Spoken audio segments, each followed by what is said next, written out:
My beautiful Sussex Squad family, welcome back to Royal Sussex Squad, your home for truth, love and balance in a world that too often gets lost in noise and negativity. If you haven't already, go ahead and subscribe, click that notification bell, and please consider supporting the channel through super thanks, because every single contribution helps us keep shining light on the truth about Prince Harry, Meghan Markle, and yes, the real heart of the modern monarchy. Now, let's talk about what the British media would never dare to frame positively, a truly rare moment of synchronicity within the royal family. A day so unusual that it almost felt like the stars aligned. Thursday, October 9th. A day when every major figure in the royal family, from King Charles and Queen Camilla to Prince William and Kate, and yes, our Duke and Duchess of Sussex, Prince Harry and Meghan Markle, all stepped out on the same day for official engagements.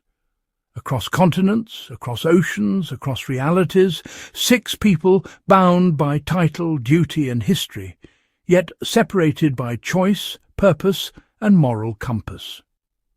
Let's start where all great stories of service begin, with Prince Harry and Meghan Markle in the city that never sleeps, New York. On this historic day, Harry and Meghan attended the Project Healthy Minds World Mental Health Day Gala, where they were honoured as Humanitarians of the Year. That's right, Humanitarians. And not just for show, not for headlines, but for actual impact through the Archewell Foundation. Now, let's pause right there, because every time Meghan and Harry receive recognition for their real-world contributions, the same press that claims to champion charity work suddenly loses its enthusiasm. The applause goes silent, the headlines turn icy, the tabloids start grasping for something negative to say. But the truth speaks louder.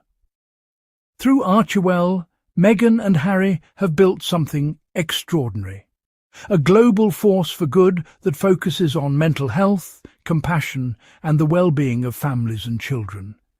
At this gala, they weren't just attendees, they were leaders, honoured for championing mental health awareness, for creating a safer digital world, and for amplifying voices that the establishment has long ignored. It's poetic when you think about it. While some are content posing for cameras and ribbon cuttings, Meghan and Harry were standing shoulder to shoulder with global changemakers, from Dr. Deepak Chopra to media leaders and parents who faced unimaginable tragedy due to online bullying and harm. Let's remember, it was Harry and Meghan, through Archewell, who created the Parents Network, a life-saving initiative for families who've lost children due to online abuse. This isn't royal PR. This is impact. This is empathy. And yet, certain outlets still try to dismiss them as irrelevant or self-serving. Imagine the level of denial required to ignore that they were honoured in one of the world's most powerful cities, surrounded by leaders and innovators for their tangible contributions to human welfare. Meanwhile, across the Atlantic, King Charles and Queen Camilla were in Scotland, continuing a long tradition of connecting with communities at a grassroots level. Now this is the kind of royal work that deserves recognition too. The King and Queen visited Albert Hall in Ballater, near their beloved Balmoral, celebrating 150 years of local heritage. King Charles, ever the environmentalist and cultural preservationist, looked genuinely joyful meeting local musicians, school children and community groups. Queen Camilla, with her trademark warmth, engaged with members of the Scottish Women's Institute. These are the moments where monarchy meets humanity, small acts that build connection and continuity. And let's not overlook the deeper meaning here. Charles, even amid health challenges, continues to embody service with quiet dignity. That's the energy Harry grew up around, that sense of purpose beyond titles. And you can see that same authenticity reflected in Harry and Meghan's own approach.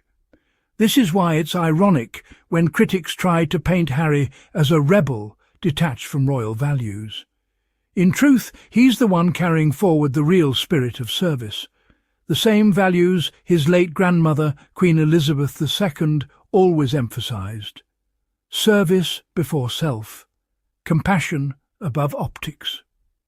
Meanwhile, in England, the younger Wales couple, William and Kate, also had their own engagements.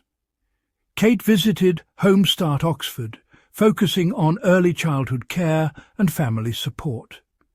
She watched training sessions and joined parents in playtime with their kids. A Duchess, a cause that has defined much of her public role. Now, we can all agree, any royal using their platform to help children deserves respect. But here's where the double standard creeps in.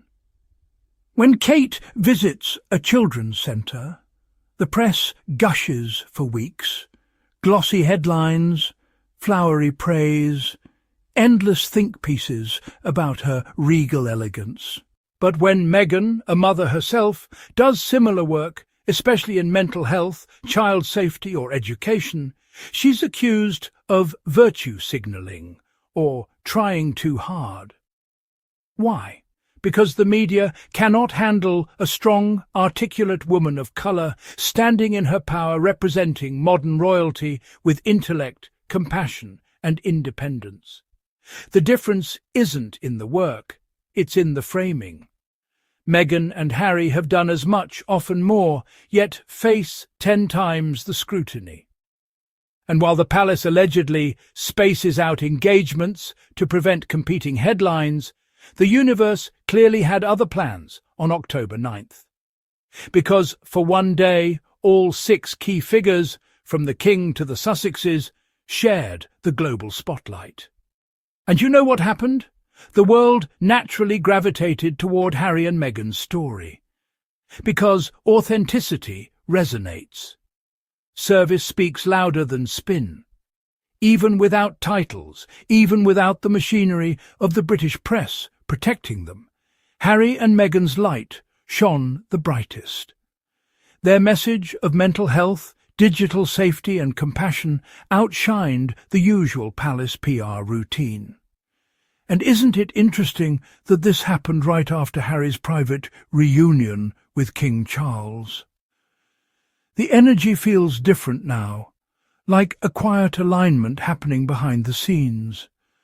A softening, perhaps, between father and son. This day, though symbolic, tells a story of evolution. A monarchy split between the old and the new, the traditional and the transformative.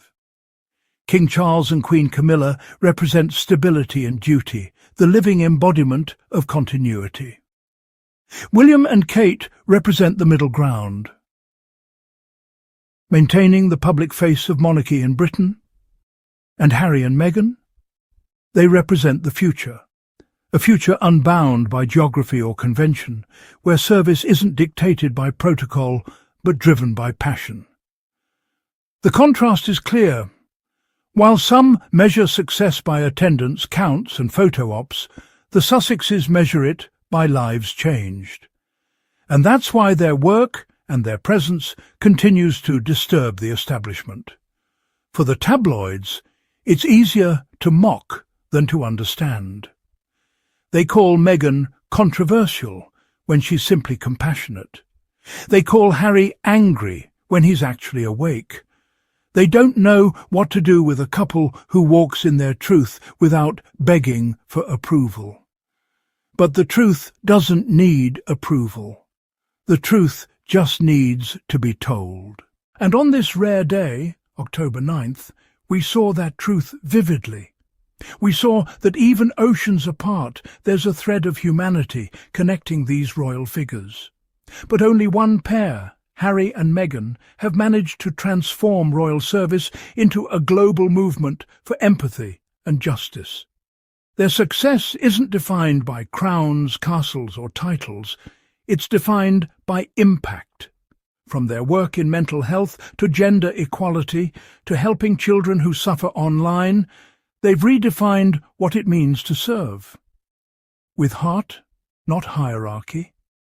And no matter how many headlines try to downplay their achievements, the people see it.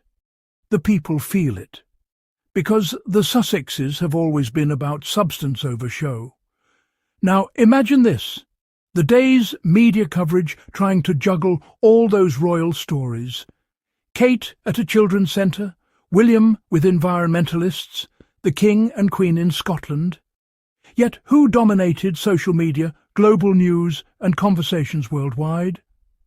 The couple who supposedly stepped away. Harry and Meghan. That tells you everything. You can't dim divine purpose. You can't erase authentic connection. So as we close today, let's celebrate that. Not division, but evolution. Not rivalry, but resonance. October 9th wasn't just a busy day on the royal calendar.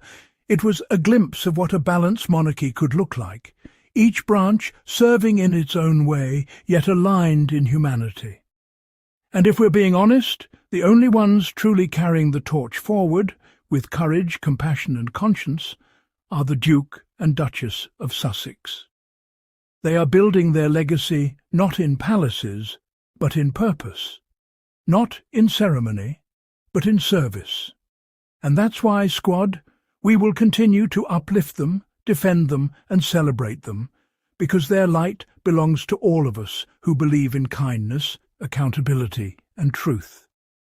So, my Royal Sussex Squad family, if you felt inspired today, if you believe in love, in healing, and in the power of purpose, make sure you hit that subscribe button, turn on your notifications, and leave a super thanks to support this independent channel. Because as long as they try to twist the truth, we'll be right here, setting the record straight. Thank you for watching. Thank you for supporting, and thank you for being part of this community of light.